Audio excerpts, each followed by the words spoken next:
The Last War, an allegory with animals.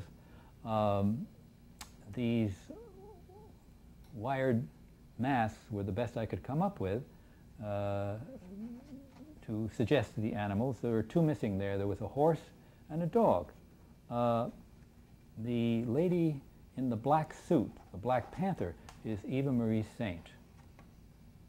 Do you know the actresses, the actors, the others? No, I don't know the rest. What is on the left is the original RCA cameras, isn't it? Yeah. On the left and the right. What's in the background there? Just so people costume sketches. Mm-hmm. Okay. You're putting your... Who are we looking at there? Eva Marie Saint as the Black Panther in the Last War. Okay. Wait. The twins there on the right are?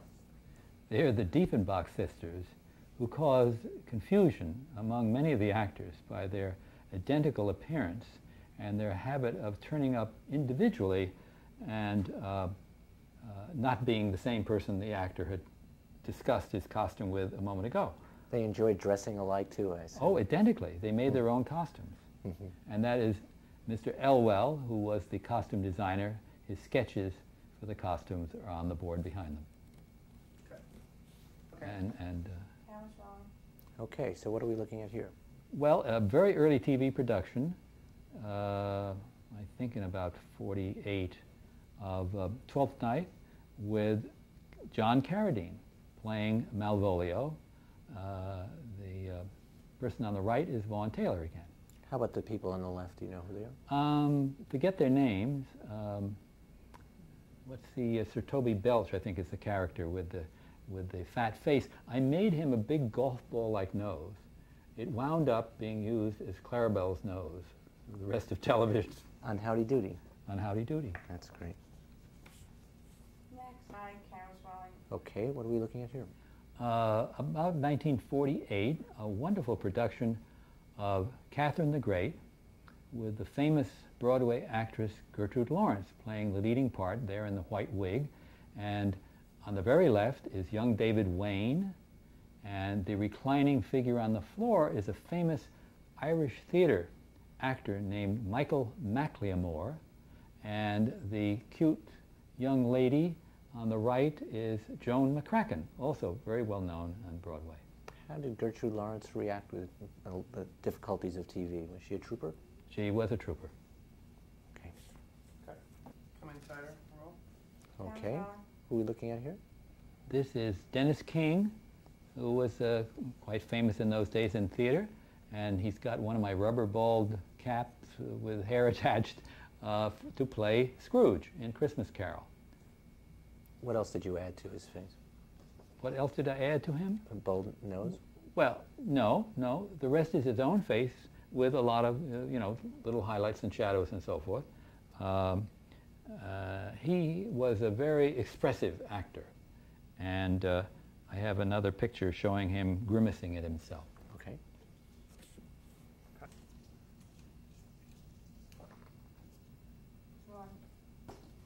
Cut.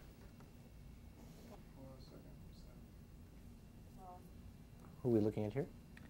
This is Dennis King again. We've seen as Scrooge, and now he's Napoleon in exile with obviously a wig and a Napoleonic nose. Any other challenge? No. Okay. This is an interesting shot. Tell us about it. This is the dummy that I made to duplicate the actor on the right, Nick Saunders, and it's for a very brief Believe It or Not episode. The midget sitting on the lap of the dummy will wear makeup to make him look like a ventriloquist dummy, which he is not. And what happened during the show? What was the difficulty in doing this shot? Well, the problem was that someone is supposed to come in and shoot the large figure that he presumes is a living person. And it turns out that the true ventriloquist is not the little dummy, but this little midget in disguise. Hence this duplication, which was made out of wax, and the only way they had to break it was to bring in a sharpshooter and have the sharpshooter literally shoot right over this midget's head with a live bullet. Well, on rehearsal, it only made a hole, a small hole that was hardly visible. So when it went on the air, the director instructed the floor manager, the assistant director, to cue a prop man to hit the dummy with a hammer when the camera shot in the other direction and break the head. The only problem was that the camera that he cut away to was truly pointed in the opposite direction, but it mistakenly picked up a decorative mirror on the opposite wall and reflected the dummy having its head smashed. How did the midget feel about a live bullet being shot above He was his very head? cool about the whole thing, never complained. Guess He did it every day. Guess for once in his life he was glad he was that small. A couple of inches higher would have been. Yes, useful. yes. Who was the actor? The Nick- names of the actor? Nick Saunders. Mm-hmm. And the Sanders. Name, and the Sanders. name of the other fellow? Do you remember his name? Who? The dummy? Yes. I mean, the little guy? No. Okay. This is the midget in the Believe It or Not episode with his ventriloquist dummy makeup on Including heavy and lipstick. costume. Heavy lipstick, I see. Oh, yeah, it's supposed to look all painted. Okay. Okay. Production of Cyrano with? Jose Ferrer, who else? In 1949, when he was doing the play on Broadway. And he has a rented wig, not very good, a rubber nose I made, and a beard pasted on. The Cyrano nose is one of the most famous in show business. Where do you get the copy of the nose? Did you copy it from? Oh, no, you make it up. And you make up whatever you think is suitable. That was not a very original Cyrano nose. It was too small, not grand enough. And this is?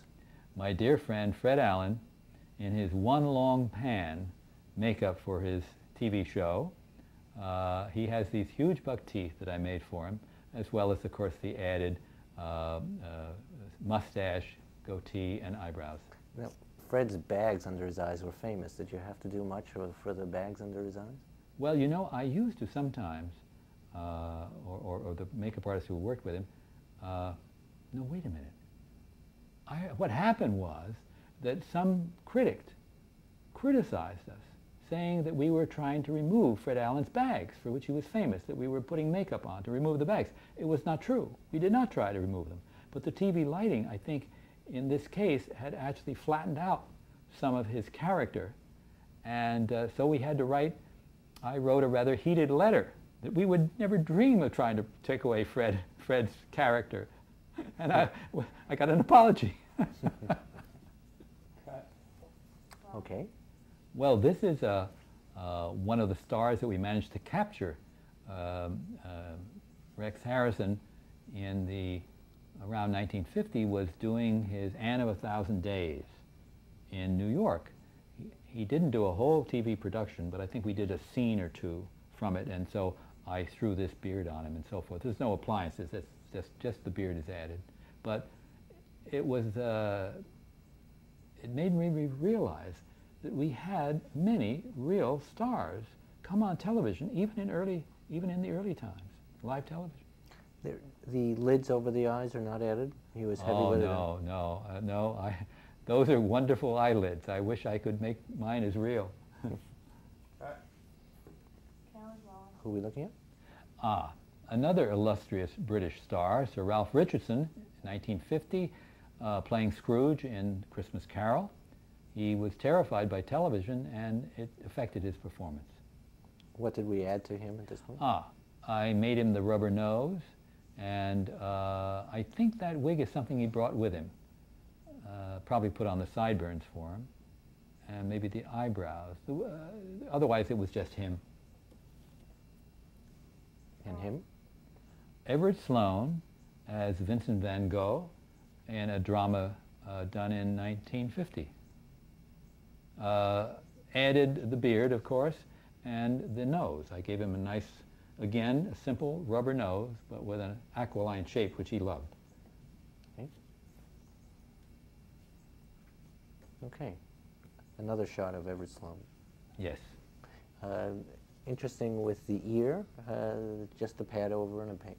That's all we could do. We were not good enough to do, you know, the actual removal or semblance of a removal of the ear. That's one of the trickiest things to do. Where do you hide the darn thing? Who's in the background there? Can you tell? No. Okay. It looks like a stagehand. It doesn't look like it belongs there. This happy actress? This is Nancy Marchand, a very wonderful and cooperative lady. And we are doing, in a sense, the life of Queen Elizabeth. And I am prepared to do live quick changes. What helped was to cover her forehead with a rubber cap and then give her these curls, which were a movable piece. We could begin her young scenes with the curls pretty much over her forehead, and as she got older, we could keep pushing them back. And that was a little gimmick that helped. She had to wind up a very old queen at the end of this show. And at that point, she wasn't so happy. We can look at the next pictures to take a look. Okay. They were in the process of aging her. The wig has already been pushed back from her forehead. She also was such a trooper, she shaved her eyebrows, which was a big help.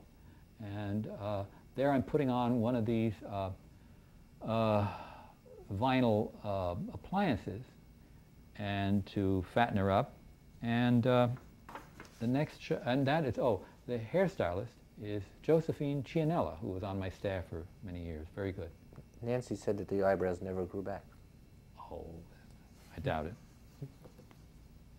In the next stage of her aging process? Yep, there's a couple of final touches before the camera rolls. Okay. The transformation is complete. Yes, as well as one can do in a minute or so. It's crude, but you know, I've got on the eyelids and the jowls and the chin, and if you get close, they've got a lot of edges showing and all that, but we got away with it in those days. The television camera didn't scrutinize her too brutally, so it worked. It was taking off what part that caused her so much pain?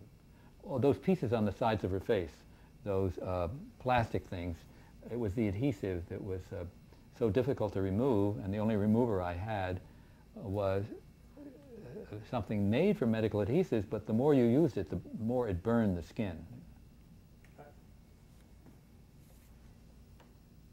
Some might say this is perfect casting here. The great schnoz, Jimmy Durante, doing a Cyrano sketch, not terribly serious, in his show on television in 1952 with a latex nose. He complained about the odor of the latex. Apparently he has a very keen sense of smell, so I glued a small piece of cotton in the tip and saturated with cologne, and he was happy. Tell us about Durante's nose itself.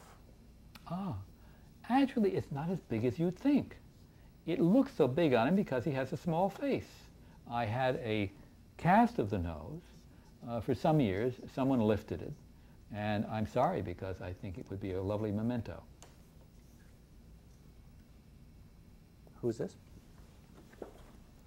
This is Winifred Height, an opera singer who was on the NBC production of Pique Dame in 1952, playing the character called the Queen of Spades. And she is a very old crone of a lady who wears a big powdered wig and so forth, and is seen without her wig on, with this horrible old bald head in one of the key scenes. This lady was a good sport, except when she saw herself with this bald head with bits of hair. All right. When she saw herself in this makeup, but mainly the bald head, it really freaked her out. And it was very depressing for her, but she said, if you just cover up the mirrors, I'll be okay. And so we did. And she was a trooper. But she did look pretty hideous without the wig on, with this, you know, this bald head. Was this another quick change? No, no, no, no. This is the way she played the entire, was in the opera. And I slaved on that thing. It was one of my first, chances to do an old age makeup. And I even worked on it right through New Year's Eve into the morning of January 1st. And then the producer decided we shouldn't take close-ups on it. It was too depressing. Is this a series of appliances or a mask? Oh no, it's an entire latex mask. It is not foam latex, which moves better. This was made very carefully so that I could get away with it just being a thin Halloween mask. It was glued on very carefully so that it would move reasonably well and not betray the fact it was only a thin latex skin. Who are we looking at here? Well, this is one of the people in the, this was actually a color show in 1955, Alice in Wonderland. This is Bobby Clark as the Duchess. You'll notice that it's done quite stylized. The wig, the costume, everything. We tried to do it close to the Tenniel drawings, the famous drawings of Alice. And it was as successful perhaps as you can get in 3 dimensions. Using what kind of technique in this case? Are you using a... Well, this is one of my first, probably my first use of foam latex. I finally learned how to make these appliances, and I desperately needed them for this particular show. And they worked? They worked wonderfully.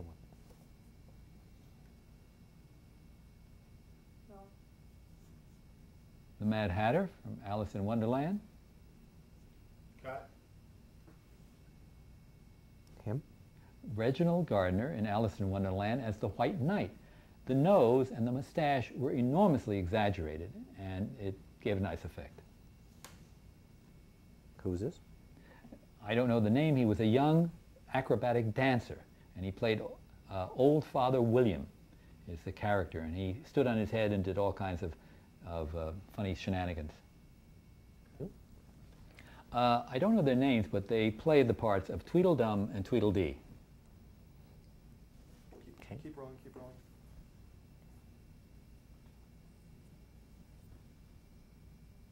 Cut. Okay. What's special about this one? Well, this is Eva Le Gallienne, who was very well known in the theater, and she was playing the White Queen.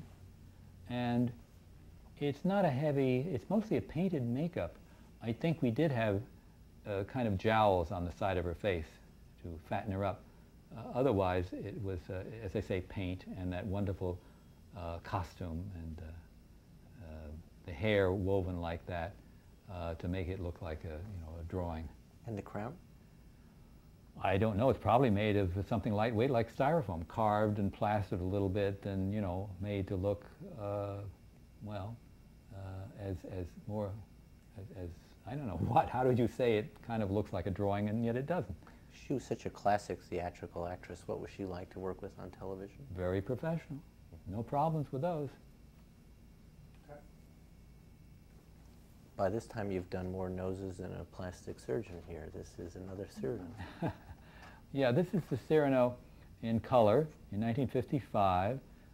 He had now done both the stage version and the movie of Cyrano. And when he did this one, that's Claire Bloom playing Roxanne. Tell us about the nose. The nose is foam latex, and it's not a great design. I thought it was too bulbous.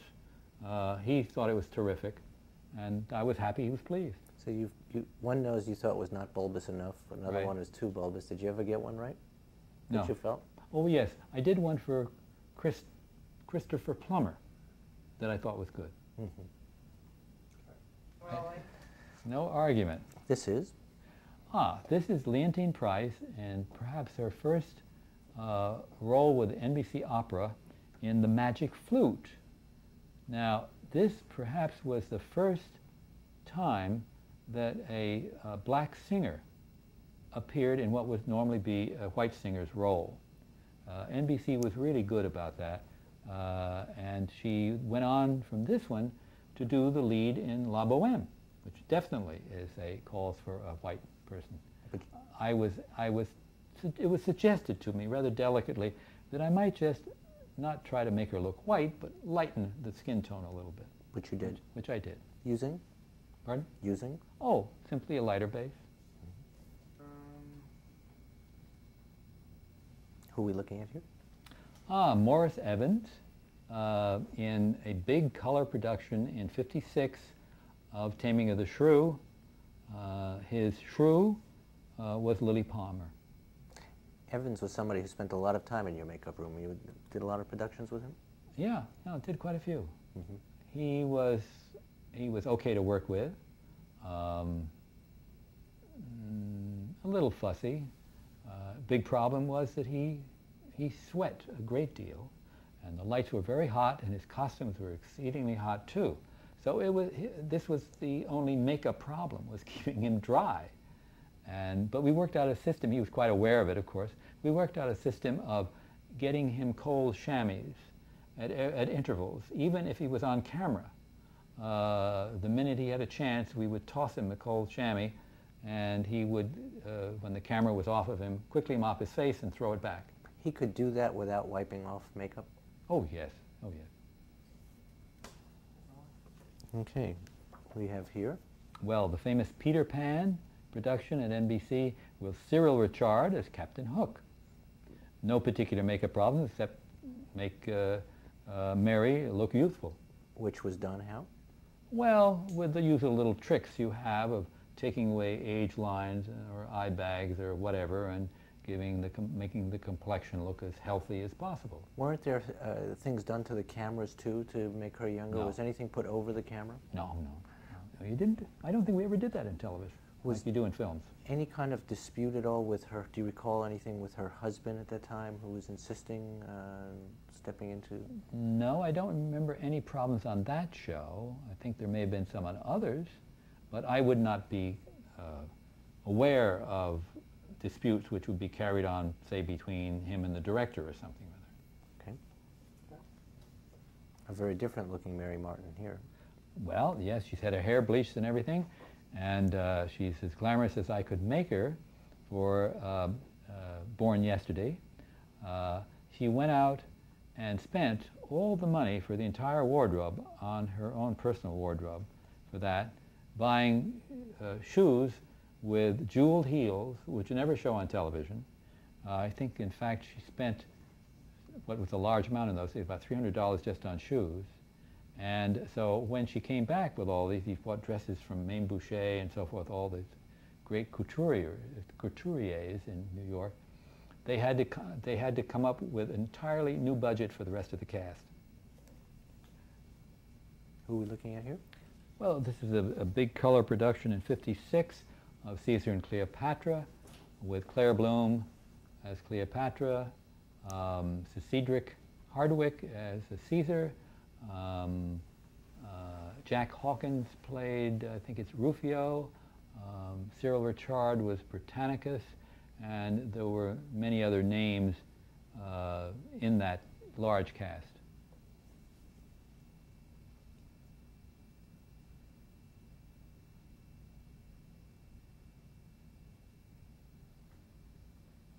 This is your most famous change. Yeah, this is the 1957 color production of Victoria Regina live, in which Claire Bloom had to start off as the young princess and age throughout the thing to 80 years old. And so it was a big job for me. Here we are preparing her to make a life mask of her face, which is what you start off with. Okay, what are we looking at now? Well, there you see her life mask in the center. On that life mask, I sculpted various appliances to make her middle-aged and so forth. Some of them you see lying in the foreground. The big jowl wraparound is right in the front center, and then there are noses and other little things lying to the right of that. The other things that have writing on them, those cylindrical things, are the molds which made things like noses or bags or something of that sort. Over to the far left, my nose is hanging over, is the large mold which made the jowl piece or the sides of the face that wrapped around and so forth. There was extensive preparation for all the different changes in this, and that's just a sample of some of the things I had to make. A little more neck, please, if you can. Oh, sure. Zoom in a little bit. Yeah, really, if you go down, because it shows where that piece, there we go, where that ends. Okay. This is not Alfred Hitchcock. No, this is Claire Bloom's life mask, and it's the only way I have to show what I actually did to her, because she refused to have pictures taken during their dress rehearsal. So here's what I put on her. You can see the difference between the white plaster and the slightly darker foam rubber pieces. There's this piece that I call a wraparound, which goes from her cheeks right around underneath her chin and comes up on the other side. And that made her face fat. It's the thing we used in the first change. Then you see obviously a nose added, and we put that on also in the first change that made her middle-aged. Then we next put on the piece that goes from her lower lip down to her chin. That piece, and there was a little piece that went on her upper lip, and those bags, you can see the eye bags, and the eyelids. Those things were added to make her 60. And that was as far as we went actually with Claire. Now we have? This is not Claire. This is a double that I made up with she was a young lady. I made up with this old Victoria face, who was the one that does not talk, is just pushed out on the balcony in the final scene of the show, and it receives the applause of the multitude. Looking at? This is Audrey Hepburn being touched up by me for a huge production in '57 in color of Meyerling. Tell us about the eyebrows. Well,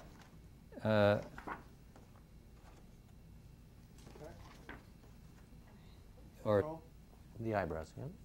yeah, there's Audrey with her very highly penciled eyebrows, which was a very personal thing that she kind of invented, I think. And she had to teach me exactly how to do them. It took me, I think, about an hour the first time. She was a sweet, wonderful person, and we got along fine. She was very patient with me. And of course, there's Mel Ferrer, they were then married, and he was playing opposite in that. The cast was about 100, all famous Hollywood actors, character actors, and leading people like Raymond Massey and so forth in these various roles. And they brought over Basil Sidney from England, who was the one that played the king in Olivier's Hamlet. So it was a huge production. Anatole Litvak from Hollywood was the director for the thing. Any special challenges on that production other than the eyebrows?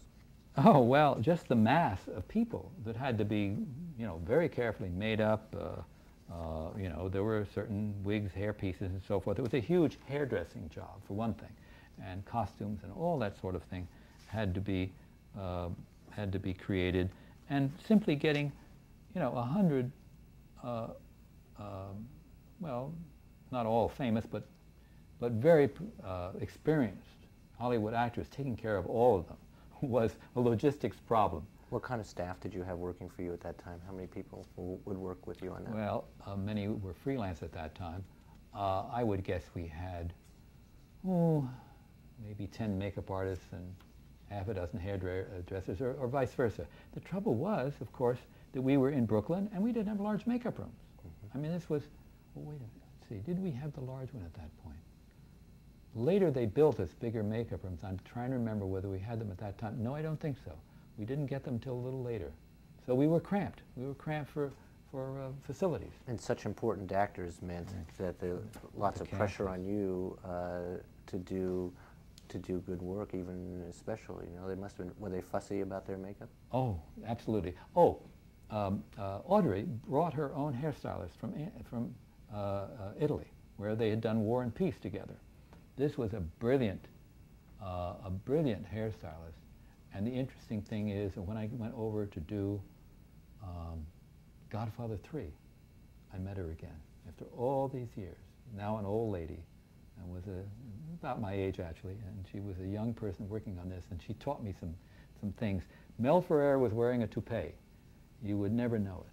Yeah. It was so beautifully dressed, and the front was so well. As I say, I learned from her some tricks. Many